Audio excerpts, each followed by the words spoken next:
Salut la Christine, j'espère que vous allez bien. Petite vidéo un peu spéciale aujourd'hui dans un endroit spécial avec un panorama derrière moi très spécial puisque nous sommes au cœur du parc national des Pyrénées. Et aujourd'hui, je vais te parler d'une deuxième leçon de vie. Une leçon que la vie m'a donnée, je vais te dire hier déjà. Souvent, je vous en ai déjà parlé et il n'y a pas que moi qui le dit, pardon. Les pensées sont créatrices. T'y crois pas. Je peux te dire pleinement que la leçon, je l'ai pris en pleine gueule hier. Et j'ai bien ri. Et j'ai bien ri aussi avec la team de là-haut. Parce qu'ils m'ont donné une belle leçon. Il y a 10 jours, alors que j'étais en pleine séance de psychologie, j'ai une main qui s'est mise à gratter. Généralement, quand on dit que gratte les mains, il y a une main qui reçoit de l'argent et l'autre qui donne. Et j'ai commencé à avoir une angoisse. J'ai commencé à avoir une angoisse et j'ai vu voiture en panne, voyant allumé. J'ai commencé à être angoissé. Et pendant presque une semaine, ça l'a fait, où tous les matins, j'étais angoissé. Oui, tu vas voir, tu vas faire de la route, ta voiture va tomber en panne, il va y avoir des voyants d'allumés. Voilà, grosse panique, gros stress. Alors qu'il y avait absolument pas, comment dire, il y avait pas matière à stresser sur ça. Ma voiture, elle a été révisée, ma croix de distribution a été changée. Et j'avais beau essayer de me raisonner là-dessus, rien ne faisait. Et puis, ça s'est estompé petit à petit. Et le jour du départ, c'est-à-dire, enfin déjà la veille du départ, l'angoisse a commencé un peu à se repointer au bout du nez. Le jour du départ, je suis parti un matin de bonne heure. Et là, j'ai fait appel à toute la team possible et inimaginable, à l'archange Michael pour me protéger lors de ma route, à faire que tout soit fluide, à Jésus, à l'archange Uriel. Vraiment, j'ai mis un maximum de protection et je suis parti. Je passe le périph' parisien, tant bien que mal, c'est une horreur. Mais bon, c'est à peu près fluide. Je sors du périph' parisien d'un seul coup. Il y a un bip qui se met à sonner dans la voiture et un témoin qui s'allume. Pneus dégonflés. Alors que j'avais gonflé la veille, j'avais vérifié ma pression. Donc, grosse panique à bord. Je m'arrête à la prochaine station essence. Je contrôle la pression des pneus. Rien, que dalle. Nickel. Donc, je réinitialise avec l'ordinateur de bord. Et voilà. Et là, je pète de rire. Et je m'adresse à la team là-haut en disant merci de la leçon. Vous m'avez foutu les jetons. Et j'ai entendu, mais les pensées sont créatrices, Christophe. J'ai pensé pendant 4-5 jours, mais alors terrible, avec une angoisse là, quoi. Que j'allais tomber en panne de voiture, qu'il y allait avoir un voyant d'allumé. Et ça s'est déroulé softement, bien sûr, parce que je ne suis pas tombé en panne. Mais il y a eu ce voyant qui s'est allumé, une alerte. Les pensées sont créatrices.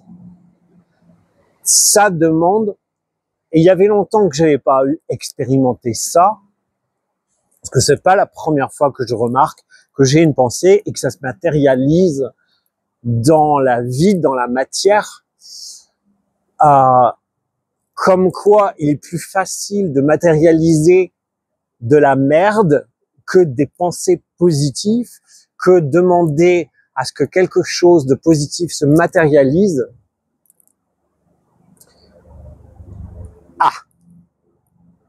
On va mettre sur pause. Il est plus facile de matérialiser des pensées négatives que des pensées positives. Pourquoi ça s'est matérialisé? Pourquoi ça ne se matérialise pas quand on demande quelque chose? Parce qu'il faut le ressentir dans notre corps, dans notre cœur, il faut le ressentir là, au fond des tripes. En l'occurrence là, j'ai eu une angoisse, j'ai eu une pensée merdique qui a déclenché une angoisse terrible en moi. Et je l'ai tellement ressenti en moi que ça s'est finalement matérialisé. Softement, mais ça a été une leçon. Je pense que l'univers, que mes guides, que là-haut m'ont donné. Et c'est vrai que quand tu matérialises du positif, si tu ne le ressens pas profondément, ça je l'ai déjà lu dans un livre sur la loi d'attraction, je l'ai déjà écouté, je crois que c'est Damien Maya qui en a parlé, si tu ne le ressens pas pleinement dans ton corps, tu n'y auras pas accès. Et il est très facile de ressentir des effets négatifs, de l'angoisse, de la colère, de la tristesse, que de l'excitation pour quelque chose que l'on veut qui n'est pas dans la matière aujourd'hui. Je prends un exemple. Tu es célibataire, tu veux être en couple, tu veux rencontrer quelqu'un. Il faut que tu le enclenches, donc tu demandes à l'univers, voilà, mettez-moi sur mon chemin un amoureux qui me correspond. Il faut que tu le ressentes au plus profond de toi, comme s'il était déjà là, comme si tu étais déjà amoureuse, amoureux, comme si il faut que ça papillonne dans le ventre pour que la matérialisation de la rencontre amoureuse se crée.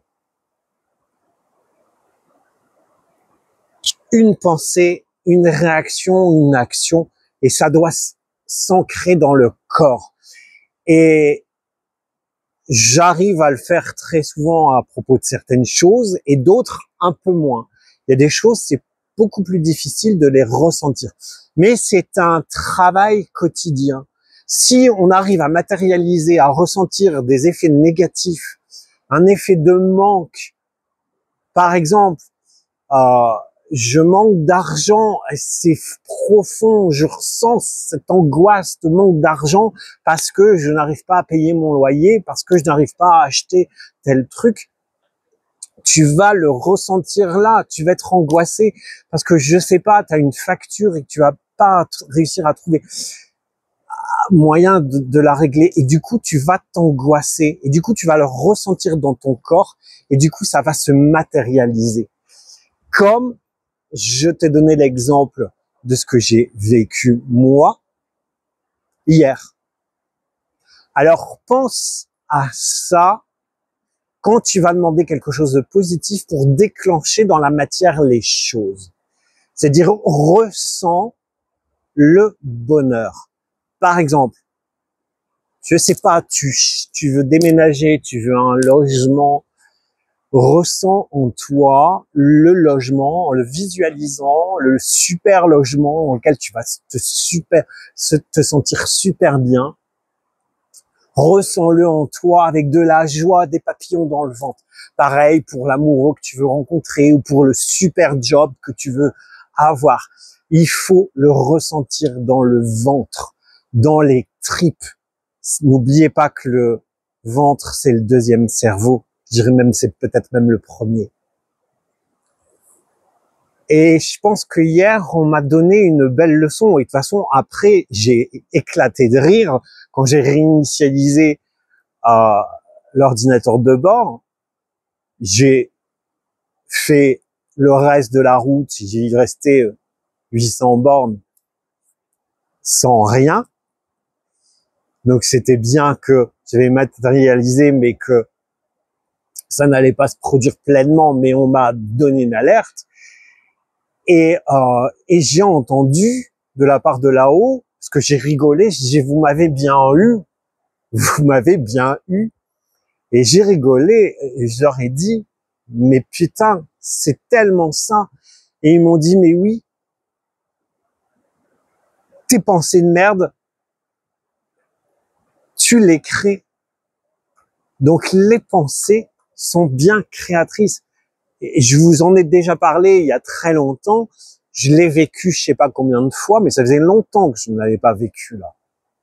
Donc faites attention à vos pensées. Ne vous laissez pas emporter là-dedans parce que ça va se matérialiser.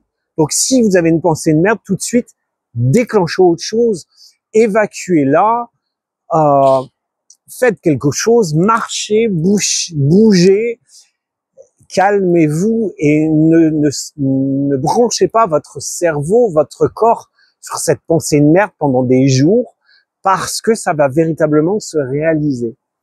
Voilà ce que je voulais te dire dans la leçon d'aujourd'hui. J'ai un autre truc à te partager.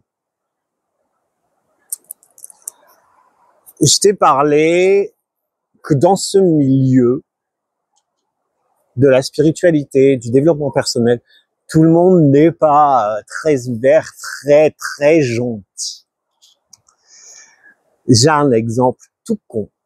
Hier soir, j'arrive, voilà, de ma soirée tranquille, je me branche sur un réseau de rencontres et là, je tombe sur un célèbre médium qui s'appelle David S, que je suivais à une période, que je trouvais très beau, très sympa, mais un peu imbu de sa personne. Je me suis permis de lui envoyer un message en disant « Ah, ça fait drôle de te trouver ici, mort de rire. » Avec un clin d'œil. Le mec n'a même pas été fichu de me répondre « Bah oui, pourquoi, tu me connais ?» Enfin, voilà. Moi, c'est ce que j'aurais fait. Si quelqu'un m'apostrophe sur Facebook, sur un réseau, « Ah bah tiens, t'es le mec que je suis en vidéo », je vais lui dire « Bah merci, oui, je suis comme tout le monde. » Eh ben là, même pas pipé. Un mot, rien. Il a lu mon message, que dalle. Chacun fait ce qu'il veut, tu vas me dire. Mais comme quoi aussi, la leçon derrière, c'est tout le monde n'est pas linéaire dans ce milieu. Et je dirais même que quand je regardais les vidéos de ce monsieur, je trouvais un peu imbu de sa personne, un peu tête sec. Ma première impression était bonne. Voilà ce que je voulais vous partager aujourd'hui dans cette leçon. Faites attention à vos pensées négatives. Vraiment, ça se matérialise et utilisez ce système pour matérialiser des belles pensées, pour matérialiser des choses que vous avez envie d'avoir parce que ça existe aussi. Arrêtez avec vos pensées de merde. C'est clair. Parce que, oui, je réclame l'abondance. L'abondance de merde. Allez, ciao, prends soin de toi et oublie pas. Tu es la personne la plus importante de ta vie. Allez, clap de fin.